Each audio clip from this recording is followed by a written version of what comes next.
তেজপুৰৰ মাজগাঁও মানিকনগৰৰ শিলাদিত্য বৰগোহাঁই ঘৰত যোৱা ৰাতি প্ৰায় 10 মান বজাত এটা জহামাল আবদ্ধ হৈ পৰে। জহামালটো গৃহস্থ ঘৰৰ মাজেৰে প্ৰৱেশ কৰি ওলাই যাব লওঁতে ভেণ্টিলেটৰৰ গ্ৰিলত আবদ্ধ হয়। প্ৰায় 10 ঘণ্টা আবদ্ধ হৈ ৰোৱা জহামালটো আজি 10 আগষ্ট সৰ্প বিশেষজ্ঞ সৌৰভ বৰকাকতিয়ে উদ্ধাৰ কৰি বন বিভাগক চমজাই দিয়াৰ লগতে বনাঞ্চলত মুকলি কৰিবলৈ পৰামৰ্শ দিয়ে। উল্লেখ্য যে বৰকাকতিয়ে এই উদ্ধাৰ অভিযানত নিজেও আঘাতপ্ৰাপ্ত হয়।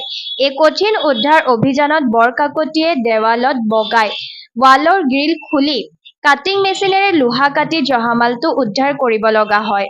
উদ্ধাৰৰ সময়তে জহামালটোৰ নখ লাগি সৰ্প বিশেষজ্ঞ সৌৰভ বৰকাকতি আঘাতপ্ৰাপ্ত হোৱাৰ বাবে তেজপুৰৰ কনকলতা অসামৰিক চিকিৎসালয়তো কিছু সময়ৰ বাবে ভৰ্তি হ'বলগীয়া হয়।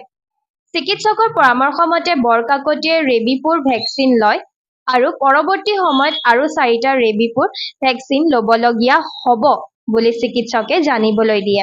কাৰণ বিশেষকৈ জহামালে কামুৰিলে জলাতংক ৰোগ হোৱাৰ আশংকা থাকে। জহামালে আচুৰাৰ পিছত তৎকালীন চিকিৎসা ব্যৱস্থা লৈ সৌৰভ বৰকাকতিয়ে ভাল কাম কৰিলে বুলি চিকিৎসকে কয়।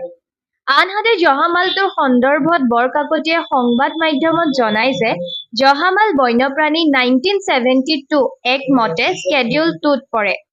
সেয়েহে এনেবোৰ প্ৰাণী সুৰক্ষাৰ দায়িত্ব আমাৰ সকলোৰে থাকে। আজি উদ্ধাৰ কৰা জহামালটো খাদ্যৰ সন্ধানতেই জলাঞ্চলত প্ৰৱেশ কৰিছিলহি। কিন্তু আজি ভেণ্টিলেটৰত আবদ্ধ হৈ পৰা জহামালটোলে সম্পূৰ্ণ 10 ঘণ্টা জুৰি নিৰাহাৰে থাকে। সেয়েহে ডিহাইড্ৰেশ্যনত ভোগা জহামালটোক পানী ৱাৰেছ আদি খুৱাই লৈহে উদ্ধাৰত নামিছিল। ৰেস্কিউত এটা ইলেক্ট্ৰল কল এইবিলাক চব কৈ আছোঁ। অলপ তাৰ এনাৰ্জি একেবাৰে নাছিলে, এনাৰ্জিটো এতিয়া আহি গ'ল। এটা সি সুস্থ, ইয়াক এৰি দিব পৰা যাব। এখন বন বিভাগক কৈছোঁ, আমি মাতিছোঁ, তেওঁলোকে লৈ যাওক আৰু তেওঁলোকে নি পেলাই এইটো সুন্দৰকৈ তাত মুকলি কৰি দিব। আৰু যিহেতু যিবোৰ এটা চিডিউলত পৰে বন্যপ্ৰাণী আইনৰ 1972 এক মতে, আৰু সেইকাৰণে সকলোকে অনুৰোধ কৰিছোঁ যাতে এনেকৈ জীৱ জন্তু পালে বিপদত সদায় বচাওক।